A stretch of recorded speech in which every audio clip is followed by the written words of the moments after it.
আসসালামু আলাইকুম, নতুন একটা ভিডিওতে সবাইকে স্বাগতম। চলে আসলাম আপনাদের জন্য স্পেশালি একটা ব্যাচেলার ব্লগ নিয়ে। অনেকদিন পরে আবার একটা ব্লগ নিয়ে আপনাদের সামনে চলে আসলাম। আপনারা তো বিভিন্ন সময় বিভিন্ন রকম ভিডিও দেখে থাকেন, বাট ব্যাচেলারদের লাইফস্টাইল কিংবা ব্যাচেলারদের পিকনিক হঠাৎ করে যে প্ল্যানিং করা, এগুলো কিন্তু অনেকেই ক্যামেরাবন্দি করে না।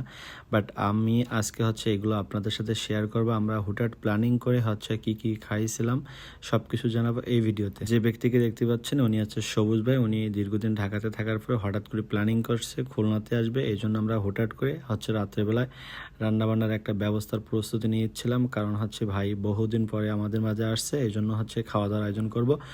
মিরাজ ভাইকে ফোন দিয়েছিলাম, মিরাজ ভাই বাজারঘাট করে নিয়ে সবাই আমার বাসায় চলে আসছে। তারপরে রান্নাবান্নার আইটেম শুরু হয়েছে। আমাদের আজকের খাবারের মেনু ছিল গরম গরম বেগুন, দেখতে পাচ্ছেন যে বেগুন ভাজি, এবং হাঁসের মাংস, খিচুড়ি, খুবই মজাদার খাবার। আর এই সম্পূর্ণ পরিবেশন করছিল আমাদের মিরাজ ভাই। সে অনেক ভালো রান্না করতে পারে, আপনারা চাইলে কিন্তু মিরাজ ভাইয়ের হাতে রান্না খাইতে পারেন। যে ব্যক্তির কথা বলতেছিলাম তিনি আমাদের সবুজ ভাই। সবুজ ভাই অনেক সুন্দর করে মাংস কাটতে পারে, এই জন্য সবুজ ভাই নিজ দায়িত্ব করে হাঁসটি সুন্দর করে কাটাকাটি করতেছে। তারপরে চলে আসলাম মিরাজ ভাইয়ের কাছে। মিরাজ ভাই বেগুন ভাজতেছিল।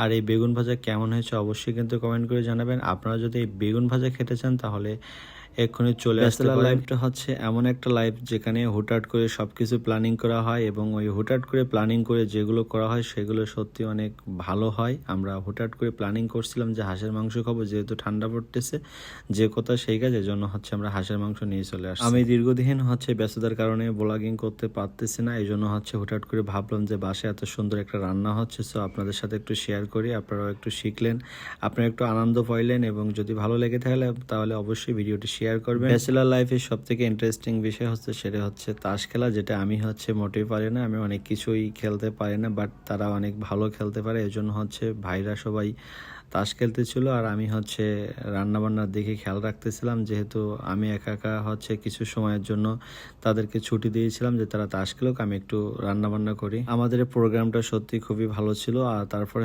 সবুজ ভাই স্পেশালি সে সালাদ বানাচ্ছিল। প্ল্যানিং এ ছিল শাহজালাল ভাই। শাহজালাল ভাই অনেক অসুস্থতা থাকার কারণে আমরা তাকে অ্যাটেন্ড করতে পারিনি। ইনশাল্লাহ নেক্সট ভিডিওতে শাহজালাল ভাইকে নিয়ে সুন্দর একটা আয়োজন করব, আপনারা দেখতে পারবেন।